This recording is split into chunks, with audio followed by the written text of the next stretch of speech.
And we're looking this evening at the Y vamos a estudiar disabilities en of the este soul. tiempo que tenemos las Now, these discapacidades words, del alma. as I'm sure you Y know, estas palabras que yo sé que ustedes conocen fueron dadas por el profeta Isaías unos 700 años antes de la venida de Cristo.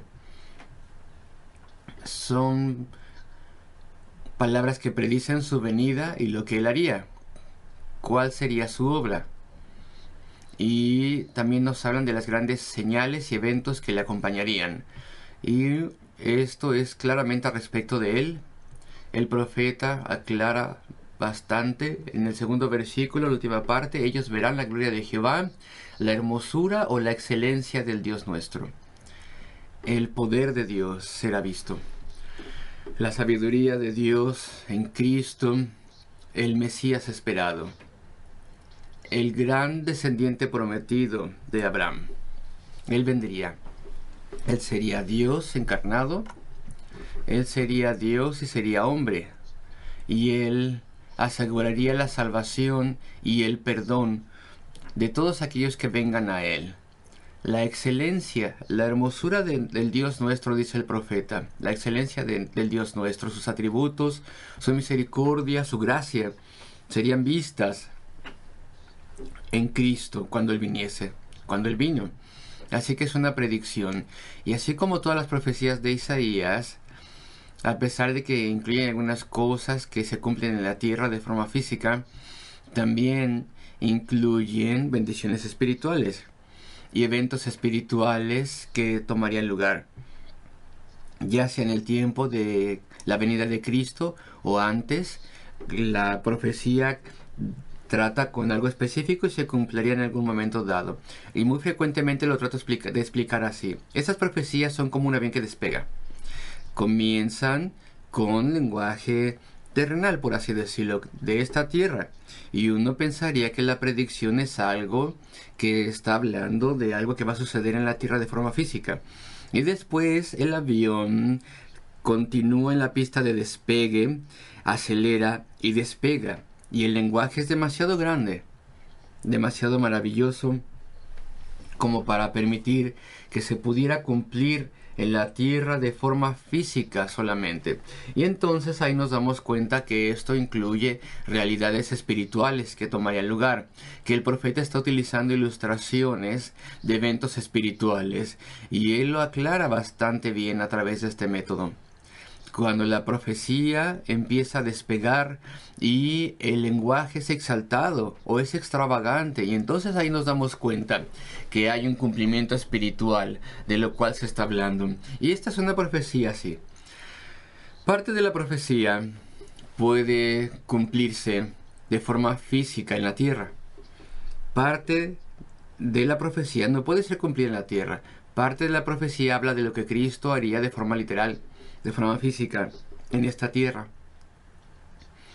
para poder asegurar, bueno, una acreditación, por decirlo de alguna forma, para que pudiera ser probado y establecido que Él era el Mesías esperado. Esta profecía Él la cumpliría de forma literal, con sus sanaciones, y vamos a mencionarlas en un momento, sus sanaciones, y después también la profecía haría referencia a sus grandes actos, a los milagros espirituales que él obraría, la conversión a Cristo, el grande cambio en la vida de las personas que vienen a Cristo. Así que esta profecía cumple estos dos aspectos.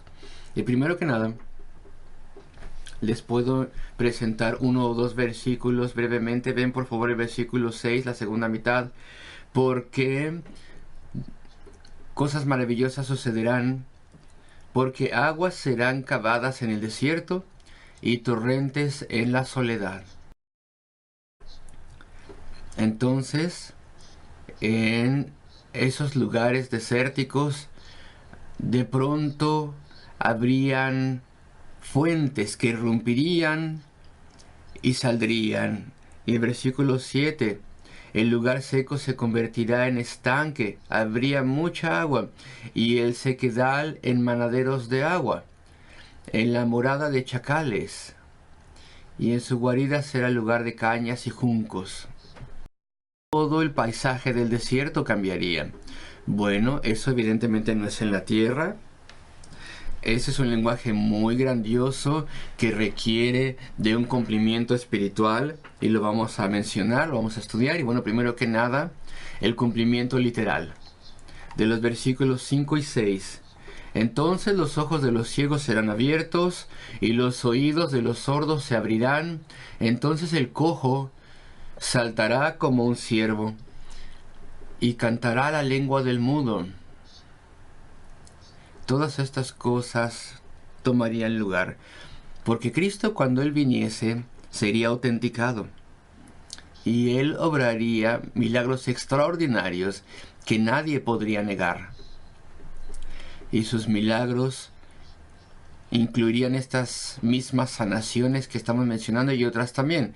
Y hasta el día de hoy, los milagros autentificadores de Jesucristo, el Hijo de Dios, el Señor y el Salvador, nunca han sido igualados. Bueno, nosotros estamos aquí al final de los tiempos, podríamos pensarlo. Y la ciencia médica ha avanzado bastante. Y hay cosas extraordinarias que pueden lograrse en la sanación de las personas. Y uno tal vez podría ser tentado a pensar que las sanaciones de Cristo, bueno, pues eran cosas pequeñitas al compararlas con lo que el hombre mismo es capaz de hacer hoy en día. Pero cuando vemos la narrativa y los detalles, no es así. Los milagros de Cristo eran extraordinarios y tenían los elementos en ellos que nunca han podido ser igualados y jamás podrá hacerse en la tierra. Hay enfermedades que Cristo sanó que no pueden ser curadas por la ciencia médica hoy en día. Y aquí tenemos ejemplos. Hay muchos aspectos de la ceguera que no pueden ser curados y de sordera que no pueden ser curados por la ciencia médica. Pero esto no representó ningún problema a Cristo. Él sanó todo lo que se le pidió que sanase. Y hay características específicas, distintivas de sus sanaciones. Por ejemplo, la restauración de miembros que estaban secos y encogidos porque había una parálisis allí a través de años. Y estos miembros eran restaurados y restablecidos. Y los músculos y el tejido, todo era restaurado. Y el miembro era utilizable una vez más, una pierna, un brazo, lo que sea. Y estas cosas eran hechas de forma instantánea. No había ningún tiempo de espera para recuperarse. Actos autenticadores de que Dios había venido. Y estas cosas nunca nadie las pudo negar, ni siquiera sus más grandes enemigos. No podían ser negadas. Lo peor que podían hacer sus enemigos, o lo mejor, era sugerir que las sanaciones eran efectuadas a través del poder de Satanás, para poder desacreditar a Cristo, diciendo que no era el hombre de Dios ni Mesías. Pero no podían negar las sanaciones, porque había demasiada evidencia de todo esto. Él iba a pueblos, por ejemplo, donde había muchas personas enfermas, y él las sanaba a todas las personas. Era un trabajo muy cansado. Tenemos la narrativa de algunas de las sanaciones que él realizó en los evangelios. Y también tenemos muchas referencias de que en este y aquel lugar toda persona que estaba enferma fue traída y sanada por Cristo. Entonces el grado de la escala de sus sanaciones era inmensa. Inmenso el grado de sus sanaciones. Eran sanaciones instantáneas, realizadas por una palabra o un toque, y solamente en una instancia, solamente en un ejemplo, algo se utilizó para ejemplificar algo, para aparentemente ayudar la sanación, pero esa no era la forma en que en general él hacía las cosas. No había un escalpelo, no había ninguna incisión, no había medicamentos. No había tiempo de recuperación, nunca hubo ninguna falla, ni siquiera una. Sus sanaciones no podían ser negadas ni siquiera por sus enemigos. Estas cosas eran distintivas, sorprendentes, maravillosas. No había equipo, no había vendas, no había nada que pagar al respecto de esto. No costaba nada, de ninguna manera. Estas sanaciones eran confirmadas, habían testigos de todas de sus sanaciones, había testimonio de esto a partir de personas confiables que decían que eso sí había sucedido, y se mantenían estas sanaciones así como estaban hasta el último de los días de vida de esa persona. Así que las sanaciones de Cristo eran notables. Y entre estas sanaciones había cosas que no se pueden hacer hoy en día.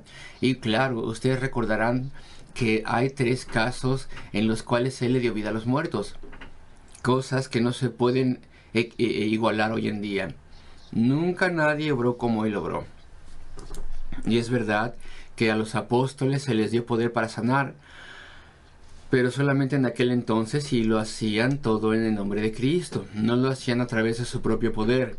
Simplemente invocaban el poder de Cristo a medida que Él les llevaba a obrar. Y entonces ese poder, en última instancia, después fue retirado de ellos.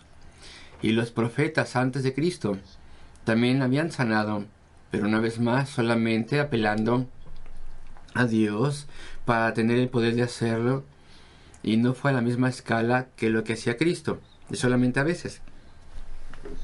Así que las sanaciones de Cristo, y estoy enfocándome en esto un momento, eran únicas, sus sanaciones eran extraordinarias, insuperables, incluso hoy en día. Eran autentificaciones de Cristo, también era una exhibición del corazón de Dios, y la compasión y la misericordia de Dios. Él era la segunda persona de la Trinidad. Y también eran ilustraciones de cómo Él sanaría lo que podemos llamar la enfermedad espiritual paralela. De modo que si restauraba la mirada a los ciegos, era una demostración de cómo Él restauraría la vista espiritual y el conocimiento a nosotros. Cuando nosotros estamos lejos de Dios y estamos ciegos espiritualmente hablando y no sabemos nada respecto del camino a la salvación, y de forma similar, si Él restauraba el oído a los sordos, ilustraba cómo se les daba la capacidad espiritual de escuchar a una persona para que pudiera escuchar el llamado de Dios, y entonces eso captura nuestro corazón y entonces estamos compelidos a responder. Todos estos milagros ilustran equivalentes espirituales, y no necesito mencionar los detalles de cada cosa porque esto es perfectamente obvio a cada uno de nosotros. Y una de las cosas que quiero enfatizar es que todas estas cosas requieren poder divino. Para poder sanar de forma instantánea, y esta es la predicción que tiene aquí Isaías, el poder hacer esto requiere poder divino y también la sanación espiritual. Para que podamos ser hechos nuevas personas y se nos dé vida espiritual y podamos ser unidos con Cristo, esa es la conversión, eso es lo que involucra. Dios tiene que hacer esto. Nosotros no podemos hacerlo. Nadie puede imitar a Cristo. Ni entonces ni ahora. Nadie puede ni podía lograr lo que Cristo ha logrado. Nadie puede imitar a Dios en la conversión de un alma. En traer a una persona de que pase de muerte a vida a unión con Cristo. Y hay algunas cosas, algunos aspectos de la conversión, supongo yo, que pueden ser imitados de alguna forma. Hay algunas personas agradables, pero nadie es por completo agradable. De forma trágica, lo malo siempre es más grande que lo bueno. Lo que está dentro de nosotros nunca es tan bueno como lo que parece en el exterior. Pero hay personas que pueden ser agradables durante cierto tiempo y pueden seguir siendo agradables si desean hacerlo. Y he conocido personas que grandemente se han resistido a la enseñanza de la palabra de Dios. Según ellos, no es verdad que hay que ser convertidos para poder tener un nuevo carácter. Uno puede ser el tipo de persona que uno escoja ser, según ellos, y lo intentan. Y lo han hecho durante tiempo, son incrédulos y piensan que pueden ser el tipo de persona que quisieran ser en los mejores momentos, con las mejores ambiciones y seguir así, pero eso es imposible. No es posible porque somos pecadores. La naturaleza siempre se mostrará. Este acto de ser agradables no permanecerá para siempre. Cuando la persona se enoje, entonces surgirá estas malas reacciones. Cuando la persona tenga celos de alguien, cuando la persona sea ofendida o agraviada o herida. Y bueno, cuando viene una tentación fuerte, la máscara se nos cae y la verdadera persona es mostrada. Y la palabra de Dios es probada como algo veraz. Todos somos pecadores, todos estamos caídos en pecado. Necesitamos el perdón de Dios, necesitamos nueva vida y redención y un mejor corazón. Todos necesitamos la ayuda de Dios dentro de nosotros. Hay personas, y puedo darte ejemplos. Alguien admiraba a otra persona, decía, ese es un buen hombre. Él niega por completo tu doctrina cristiana. Él es alguien que sin la ayuda de Dios es una buena persona. Y ya después esta persona trabajó para esta otra persona a quien admiraba y todo cambió porque vieron los problemas, las faltas, las debilidades y a veces también incluso el orgullo o la deshonestidad y todas estas cosas. Porque todos somos pecadores y todos merecemos el juicio de Dios. Y todos necesitamos su perdón y las bendiciones de Cristo que nos cambian y nos renuevan. Y esto es justamente la conversión. Queridos amigos, esta es la profecía aquí entonces, una profecía del tiempo de conversión cuando Cristo viniese y iba a asegurar la salvación para nosotros. Versículo 5. Entonces los ojos de los ciegos serán abiertos. Bueno, es que estamos ciegos de forma espiritual, cada uno de nosotros.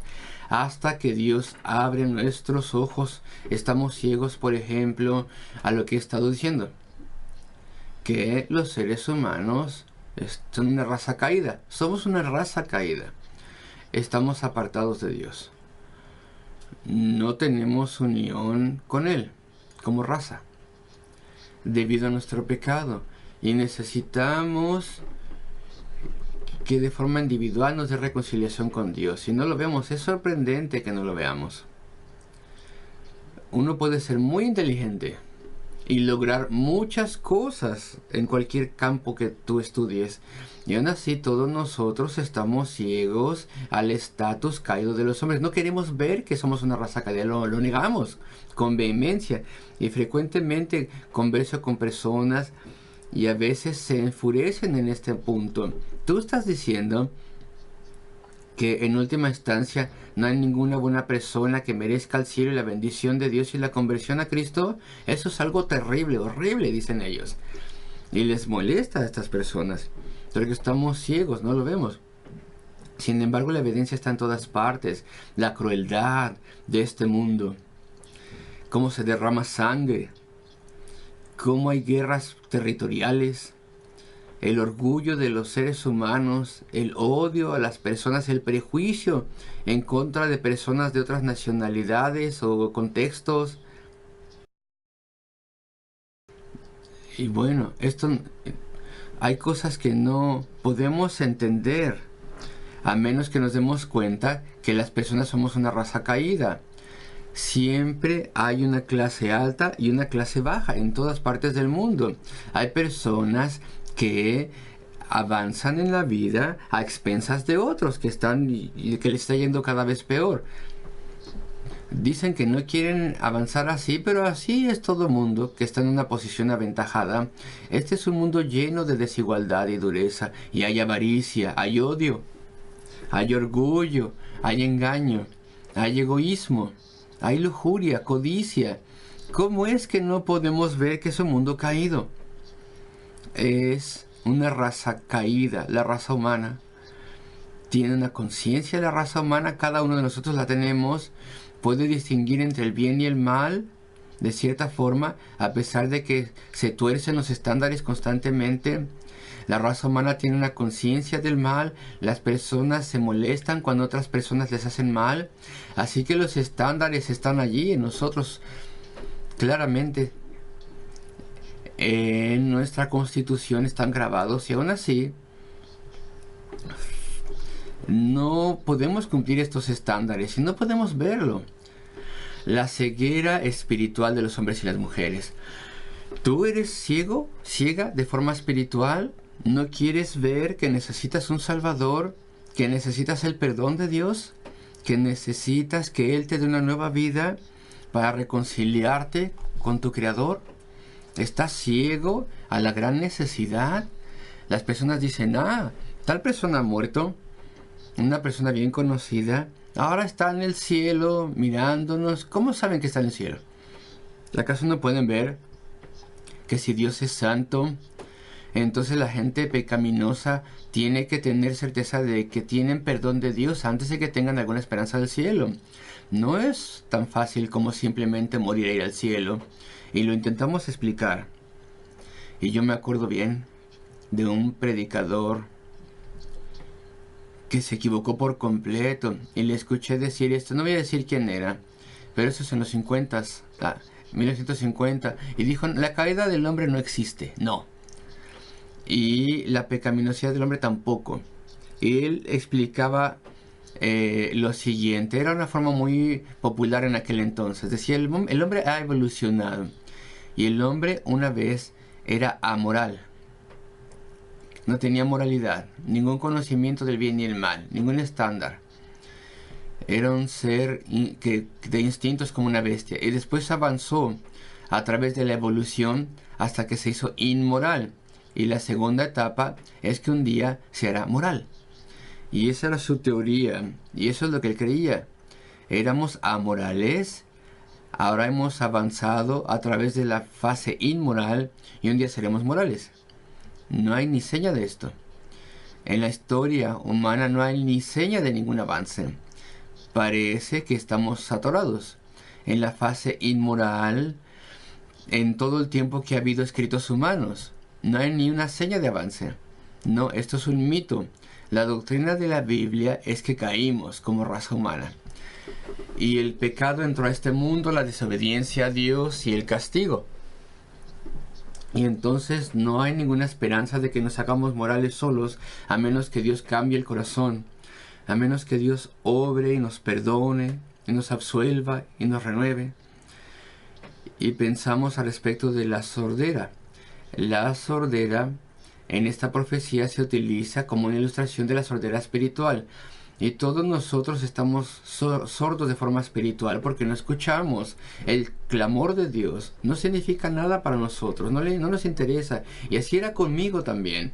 Yo me acuerdo de los días en los que cuando alguien me decía que tienes que tomar esto en serio y aquello, yo despreciaba este mensaje. Y como un joven, pasé muchos años de días de escuela, lejos de casa, en escuelas que tenían todas en aquel entonces un fundamento profundamente religioso. Hoy en día no es así. Y entonces, hoy en día se tienen cosas diferentes. Y en aquel entonces se nos daba mucha información al respecto de la fe cristiana casi todos los días. Pero nunca hizo eco en mí. Y analizando lo que pasó en aquel entonces, me doy cuenta que mucho de lo que me dijeron era sana doctrina, pero no significaba nada para mí en aquel entonces. Lo sorprendente es que aprendí historia, matemáticas, no era muy buena las matemáticas, pero bueno, y como tú y todos nosotros aprendí diferentes materias, y me acordaba de estas cosas, y bueno, pasé exámenes, etcétera. Pero el elemento religioso, de eso no me acordaba de nada. Y ni siquiera me acordaba de lo más simple, lo más elemental. Estaba sordo a cualquier cosa respecto de Dios y al respecto del alma y al respecto de la eternidad, al respecto de la conversión y Cristo que murió y sufrió en la cruz del Calvario. Yo sabía más o menos el bosquejo, sí, Jesucristo murió en la cruz del Calvario, pero no significaba nada para mí. Yo no entendí verdaderamente la naturaleza de la redención, su significado, su importancia, su maravilla. Eso jamás lo entendí. Y entonces, cuando bajo influencia cristiana, antes de que cumpliera 20 años, escuché el Evangelio y todo esto fue nuevo para mí. No tenía que haberlo sido, pero vino a mí con sorpresa. Cuando Dios obró y sentí mi gran necesidad, entonces fue diferente. No hay solamente ceguera, sino también hay una discapacidad. No podemos ni siquiera escuchar. Entra por aquí, en este oído, y sale por el otro oído. Porque estamos en contra de esto y no lo queremos escuchar. Y algún instinto dentro de nosotros nos dice, hagamos como queramos y pequemos. Exploremos nuestra vida, tengámosla para nosotros de forma egoísta. Y aquí es lo que tenemos aquí en el texto. Entonces los ojos de los ciegos serán abiertos. Literalmente Cristo lo haría. Y también de forma espiritual. Salvaría almas. Salvación de almas antes de Cristo, evidentemente también. Pero es su venida la que paga el precio y hace que todo sea posible. La salvación. Y los oídos de los sordos se abrirán de forma espiritual. Entonces el cojo saltará como un ciervo y cantará la lengua del mudo en alabanza a Dios. Ve cómo se hace. El versículo 6, segunda parte, porque aguas serán cavadas en el desierto y torrentes en la soledad. Esto es cómo sería logrado. Dios irrumpiría, por así decirlo. ¿Tú te imaginas? El mensaje, el vocabulario, las palabras que utiliza esta profecía. Un desierto, todo está desértico, nada puede vivir ahí aparte de alguna especie de cactus y algunos insectos gigantes que andan por allí. Y bueno, todo lo demás está árido, está muerto. Y de pronto, una cosa súbita, porque estas aguas de repente brotan, lo notamos aquí, de pronto irrumpen en la tranquilidad, de pronto es diferente. Y así es cuando Dios obra en un alma completamente muerta. Puede ser tú, que no quieres escuchar, que no quieres tener sensibilidad al llamado de Dios, que no tienes conciencia de lo que Cristo hizo y la condición del pecado en la cual estás tú y tu necesidad de perdón. De pronto estas cosas comienzan a tener importancia. Es como una fuente que de repente brota de la corteza del desierto. Es algo súbito, Dios lo hace. Él obra esto. De pronto irrumpe en tu alma. Es algo súbito. Es algo que te transforma tu actitud. De repente es cambiado por completo. Ahora no puedes vivir sin saber dónde estás delante de Dios. Este es el mensaje más importante y urgente para ti. Así es como funciona la conversión. Y es una fuente. Es Cristo representado en una fuente que nos limpia. El Salvador ha venido. Él sufrió y murió en la cruz del Calvario de forma sorprendente por amabilidad a ti y también por otras personas. Él ha tomado tu castigo, tu culpabilidad. Si tú crees en Él, si tú vienes a Él, eso sellará todo. Esa será la prueba. Y ahora la verdad parece tan obvia. En el lenguaje de Isaías no hay una fuente sino muchas. Parece que donde quiera que miras, estas cosas son obvias, claro. Este mundo es un mundo caído. Claro, nuestra vida sin Cristo es fútil, es vana, superficial, no tiene propósito, es estéril y no va a ningún lado. Claro que es verdad que necesitamos perdón y nueva vida. Claro que este es un mundo creado y Dios está sobre todas las cosas y un día tenemos que dar cuentas a Él.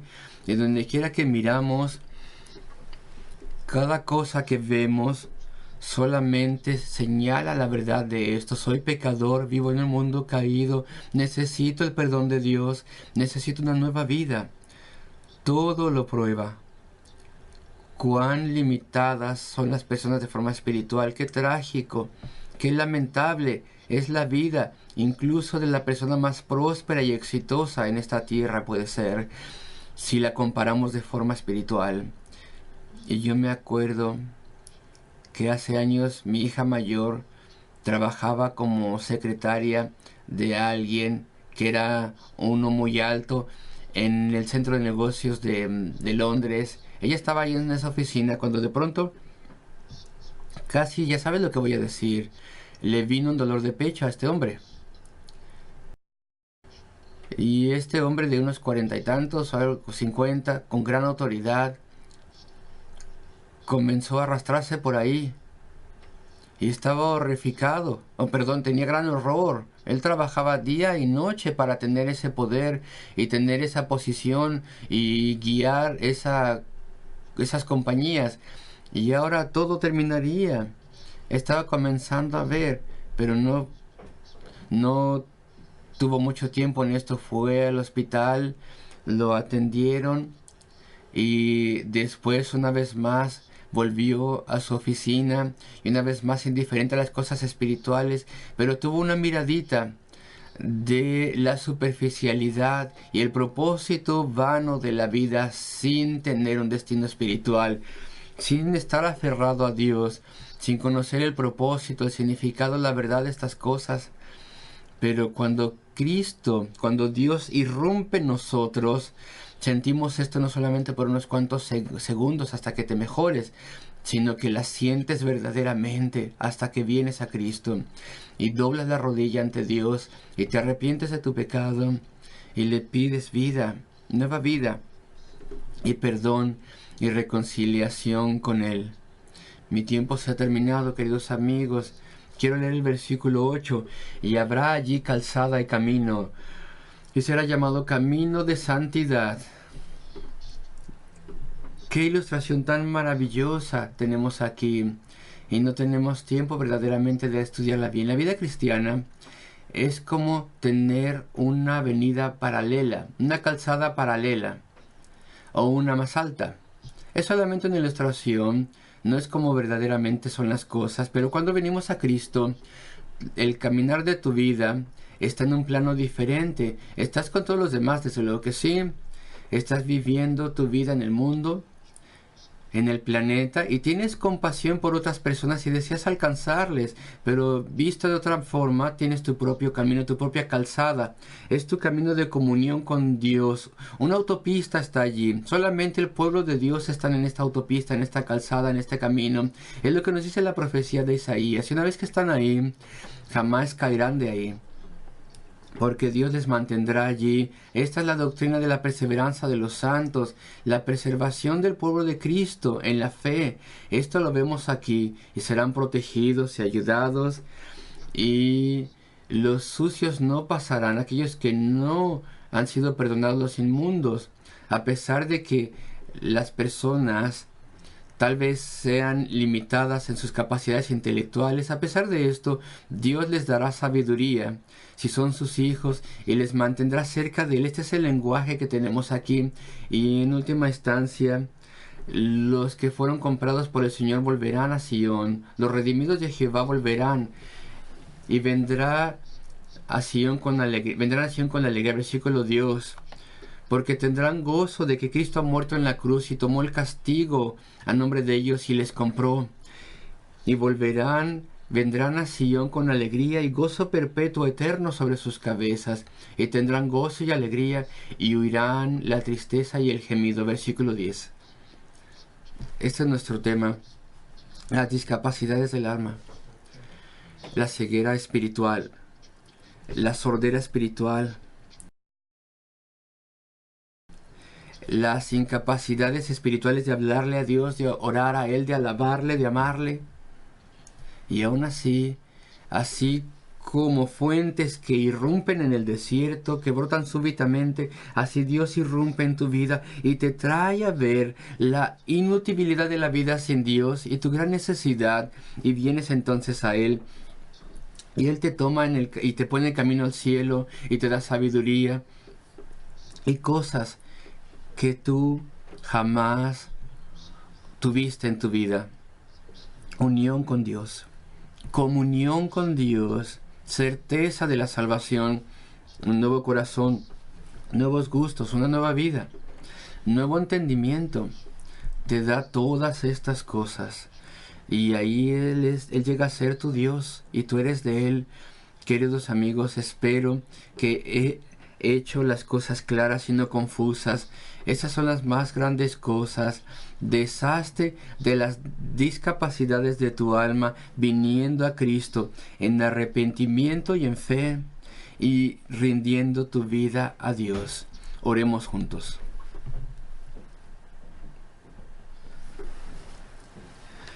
Oh nuestro Dios Padre Celestial de gracia, recuérdanos a todos, míranos cuánto te necesitamos, cuánto necesitamos que el Espíritu Santo irrumpa en nuestras vidas. Señor, te alabamos, todos los que te hemos encontrado te alabamos y te damos gracias por las maravillas de la conversión cristiana y la amabilidad y la certeza y el poder. Señor, y pedimos, oramos por todos aquellos que nunca han venido a ti todavía. Irrumpe sus vidas, Señor, tráeles a ti. Haz que escuchen tu llamado, que pueda haber muchos que vengan a ti y verdaderamente te encuentren. Lo pedimos en el nombre de nuestro Salvador, el Señor Jesucristo. Amén.